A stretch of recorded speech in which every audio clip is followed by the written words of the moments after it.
Judge Aquino may proceed with this interjection when he's ready. You have 2 minutes, sir. Maraming salamat, Mr. Presiding Officer. Magandang araw po. Good afternoon po.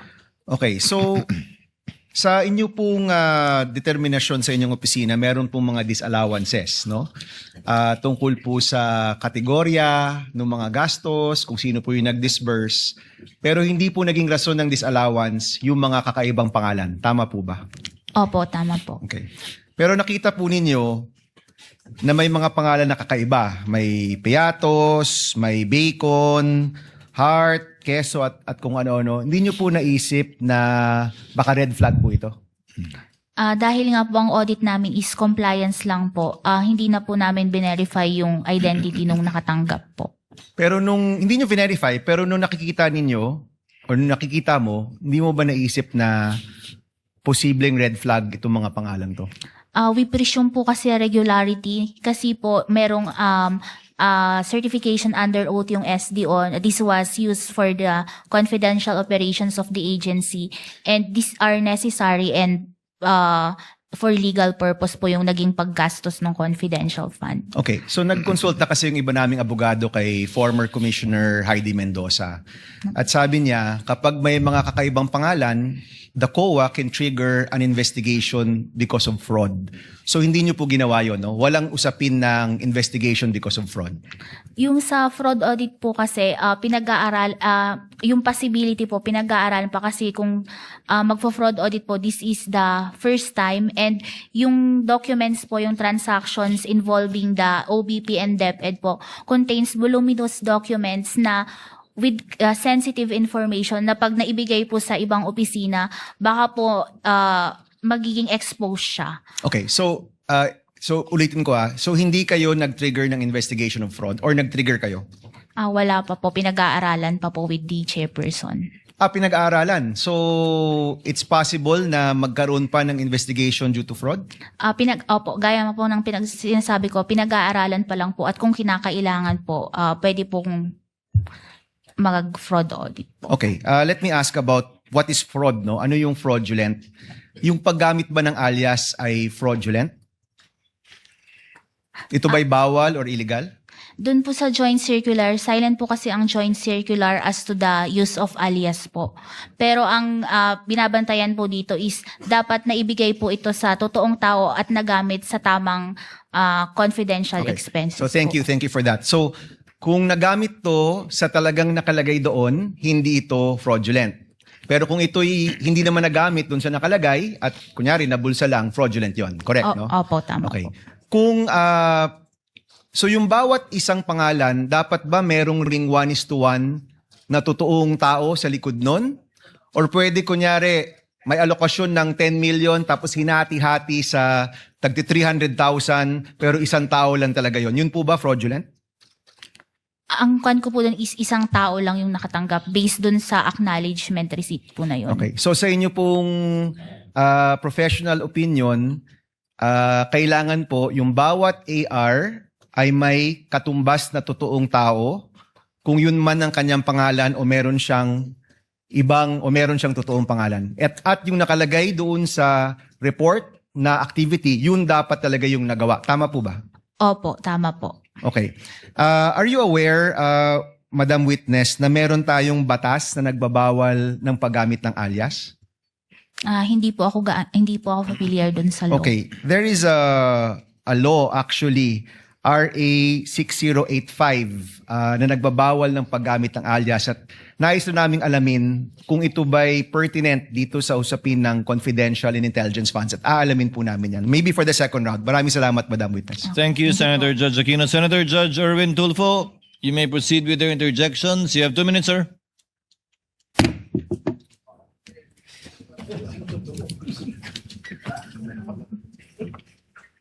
Magandang hapon po, ginang witness. Good afternoon. Para po sa kalaman ng mga kababayan ho natin, pag sinabi ng COA disallowance, ano pong ibig sabihin po nito? Sa disallowance po, ibig sabihin hindi ito ipinayagan sa audit po. So sa ICFAO po, pag nag-issue na kami ng disallowance, may demand na po na ibalik yung pondo ng bayan. Okay, naibalik ang pondo. Sumagot naman po sila, ang OVP. nung nag-issue kayo ng disallowance? Sumagot ba? Yung mga kakulangan na dokumento na ibigay ba nila? Ang naging remedy po nila is mag-appeal po sa commission proper. Ano po nangyari doon sa commission proper? Yung sa 2022 transaction po, nagkaroon po ng decision ng commission proper at inaffirm po nila yung notice of disallowance. Okay, so na sinabi nyo kailangan ibalik po yung pondo. Tama po ba? Kung yung disallowance. Opo. Naibalik po ba? Hindi po kasi ang remedy pa po nila pwede pa po silang may remedy pa po sila na mag-appeal. So yun po. Tapos ang nangyari doon sa 2022, may decision, meron po silang final na motion for reconsideration na pending resolution po. Sa COA po ba o sa SC?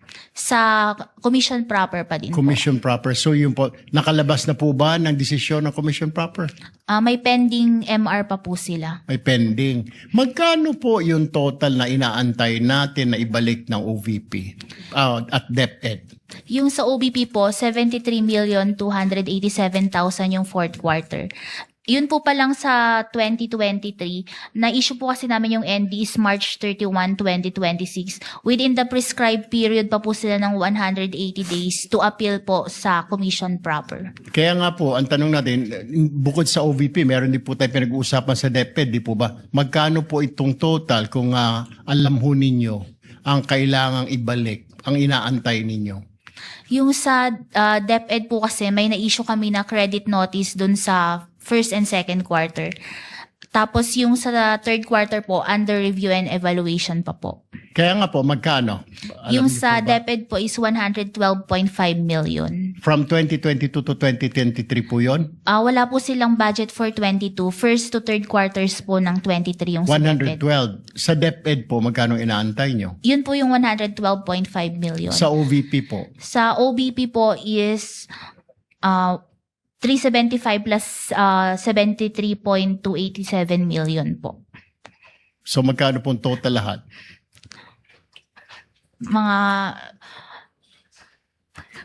Hindi ko na, mga 4 million, ay 400 plus. 450. Opo. Okay. So yun ang inaantay po ninyo. Yung sa OBP po. Opo. So hanggang ngayon inaantay po ninyo.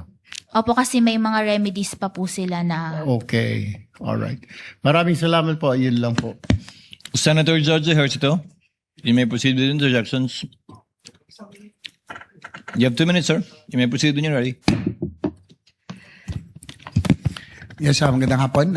Good afternoon po. Siguro first question lang, no? Is it allowed for disbursement to be validly spent and still be disallowed by COA, no? Yung disbursement to be validly spent and still be disallowed by COA for want of documentation. Yung kumbaga, posible ba na nagastos naman ng tama ang pondo pero disallowed pa rin ito ng COA dahil kulang ang mga dokumentong nagpapatibay ng pagkakagastos? Opo. Sa posible pala yan.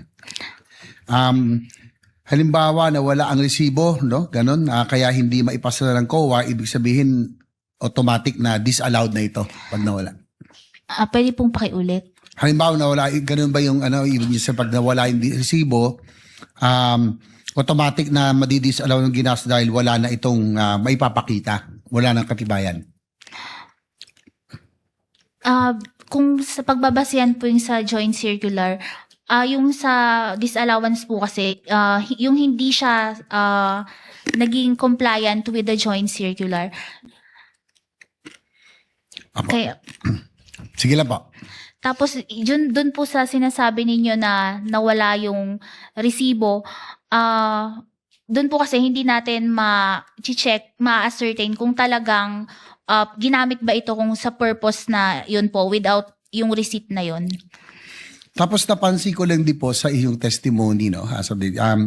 Yung pong period ng December at New Year season, sa iyong bang experience, ito ba yung normally na nagkakaroon ng increase sa paggastos ng kasi ito yung tungkol sa confidential at nagkaroon ng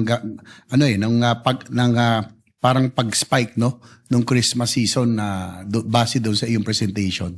Normal ba ito sa ibang ahensya rin?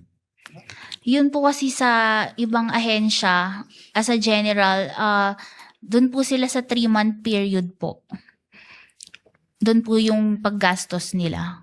So yung kasi madalas pag Christmas season, yan yung peak season sa karamihan ng paggastos eh. So yung sa confidential and other itong mga itong pinag-usapan nating mga pondo rito, ganun 'di ba? Meron bang normal ba na ganun ang karamihan na ginagastos na panahon na lumalaki? Hindi po.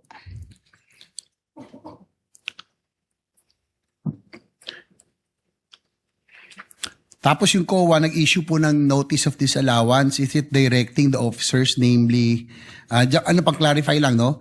Na ibalik lang yung pera o the personal capacity pag nag-issue kayo ng notice of disallowance? Pinapabalik po doon sa mga persons liable po sa transaction. Gaya nga po doon sa ND, yung head of agency, yung SDO. Accountant, and opo. Tapos, yung bang, is it our understanding or correct that at agency, office with confidential funds cannot advance its payment only to members later? Kumbaga, pwede ba yung ganon na i-reimburse na lang kung nauna ng gastusin? Ang reimbursement po, hindi po ito pinapayagan sa joint circular. Hindi po po. So, ito disallowed ka agad. Opo. Kasama po sa mga disallow nyo. Kung may reimbursement po, opo. Last na po, in your experience sa inyo pong confidential fund expenses, have you come across with other agencies, ibang ahensya na nagastos yung ganito karami in such a period? Kasi meron doon 11 months na parang na-reiterate no sa mga nabasa ko lang po. Na ganun kabilis din po. Yung sa ibang agency po, hindi ko na po siya pwedeng i-disclose kasi part na po ng audit ng... That's all, Mr. Thank you, Presiding Officer. Senator Judge Ejercito. Senator Judge Raffy Tulfo. You may proceed when you're ready, sir. You have 2 minutes.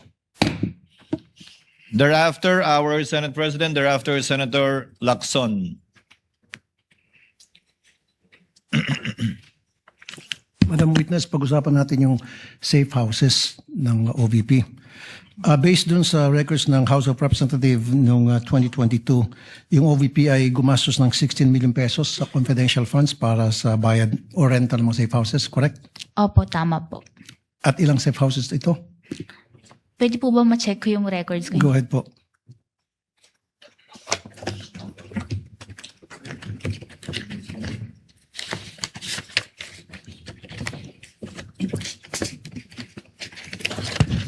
Tulungan na lang kita para mas mapabilis. 34. Opo. 34 na safe houses. 16 million. 16 million. Ilang araw? 11 days po. 11 days. Okay. Kasi, Madam Witness, base sa 2022 real estate data, ang real estate property, alam mo, sa Forbes Park, 450,000 a month. I-divide mo yan sa everyday, just 15,000 pesos a day. Corinthian, 200,000 a month. Divide that in one per day, 6,666. Sa Ayala Alabang, 290,000 per month. Per day, lalabas siya na 9,666. Ito ba yung mga nirentahan ng OVP na safe houses nila? Galing ba sa mga nasabi ko exclusive subdivisions? Wala pong nilagay na addresses nung kanilang safe house. Yung acknowledgement receipts lang po yung naging basihan namin dun sa payment of rental of safe house. Pero hindi sinabi whether Forbes Park, Amanpalo, Boracay, mga ganon, Dasmariñas, wala talaga. Wala po. So, ibangga mo yan sa mga ibang agencies na nag-liquidate para sa kanilang mga safe houses. Meron bang ganong klase mga amount na diniklara? Meron bang mga amount na ganon? Wala po, hindi po ganun kalaki. So, walang ganong kalaki. So, what do you think of this? Is this excessive, abusive, or out of this world amount? Base po sa inyong experience. Ito po kasi is hindi namin naging finding. So, kasi po, nag-rely mga po kami dun sa certification ng SDO na these were used for the disbursement of CF and necessary po ito and for legal purpose. Pero kung dito po, malaki po talaga siya for payment of rental of safe house. Kasi lumilitaw, parang 42,780 pesos per day ang bayad ng OVP para sa kanilang mga rental properties noong 2022 sa halagang 16 million na spend nila in the 11 days. Now, sa paggamit ng mga aliases, silent ang joint circular sa paggamit ng mga kenkoy ng mga aliases para sa mga informants na tumatanggap ng confidential funds, right? Opo, silent po ang joint circular. Silent din ba ang joint circular sa paggamit ng isang signature sa napakaraming pangalan? Wala pong naging provision ng joint circular doon sa mga pirma po. So okay lang gumamit ng mga isang pirma sa napakaraming informants, pangalan informants? Dapat po, ito ay mabigay sa totoong tao po. Yun po ang importante sa joint circular. So therefore, dapat i-amend na lang yung joint circular kasi naabuso eh. Opo. Maraming salamat po. Thank you, Senator Judge Tulfo. The Senate President is recognized for his interjections. You may proceed, sir. You have 2 minutes. Thank you, Mr. Presiding Officer. Gandang hapon na Miss Eileen. Tama po ba? Narinig ko kahapon na kaya na disallow yung OVP for 2023 amounting to 375 million is dahil ibinigay ni Acosta kay La Chica yung pera. Yes po, Your Honor. Okay. At so lahat yun dinisallow in 375. Opo. Tinitignan ko rin tong transcripts ng House kung saan sinabi ni Acosta na yung fourth quarter of 2022, ibinigay rin yung 125 million kay La Chica.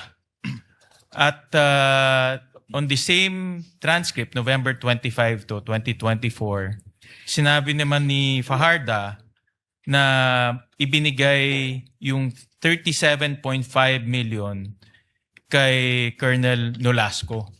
So in both instances, yung fourth quarter of 2022, tsaka yung buong DepEd confidential funds, ibinigay ng special dispersing officer sa iba. Kung ganyan rin ang sitwasyon, di dapat ma-disallow rin yung fourth quarter ng 2022 at buong DepEd confidential funds. Tama po ba? Yun po kasing sa disallowance nung sa DepEd, di ba nga, yung sa DepEd po kasi is di ba po meron na kaming na issue na credit notice. And dahil nga po sa additional information after namin ma-release yun, August 2024 po kasi yun, November 2024 nagkaroon ng CGPA. So, pinag-aaralan pa po kasi this is the first time po kung sakali man na magre-reopen kami ng settled accounts. And ito po kasing reopening is with the authority of the COA chairperson. Kaya po pinag-aaralan po kung ito ay i-reopen dahil nga po it is the first time and this involves voluminous documents na kailangang isa-isahin Pero po. pag titignan natin yung circumstances, pareho eh. Opo, Binigay tama yung po. pera kay La Chica, binigay yung pera kay Nolasco. Kung ganun susundan natin na rational, pwedeng ma-disallow rin yung fourth quarter OVP at buong DepEd confidential funds. Tama? Yes po, tama po. So, pwedeng ma-disallow buong 612.5 million na confidential funds sa OVP at sa DepEd. Tama? Yes po, tama po. At yan ay dapat ibalik Opo, ng dahil, mga accountable officers. opo, tama po. Bakit mahalaga ang papel ng Special Dispersing Officer? Yung special disbursing officer po kasi, siya yung may responsibility to disburse yung cash advance. And dun po kasi sa nangyari sa DepEd at saka sa OBP, nung i-transfer po niya ito sa ibang tao, naputol na po yung chain of accountability. Nawala na po yung wala na siyang personal knowledge kung talaga bang ginamit ito ng mga security officers na pinagbigyan for confidential activities po talaga. And mababaliwala yung certification na this is for the confidential operations of the agency po and legal and necessary yung naging gastos po. In your opinion ngayon na ibinigay ito sa non-special dispersing officer, anong pwedeng mangyari sa pondo na sabi mo kahapon public funds? Dahil nga po naging mali yung paggasta nito, kailangan pong ibalik ito sa pondo ng bayan. Kung binigay sa hindi siya na SDO, non-SDO, anong pwedeng mangyari doon sa pondo? Pwede po itong magamit sa hindi dapat paggamitan na hindi for confidential expenses. May risk po na ganun. All right. Thank you, Mr. Presiding Officer. Senator Judge Lacson, you may proceed when you have 2 minutes, sir. Thank you. Good afternoon, Silene. Good afternoon po. I assume familiar ka doon sa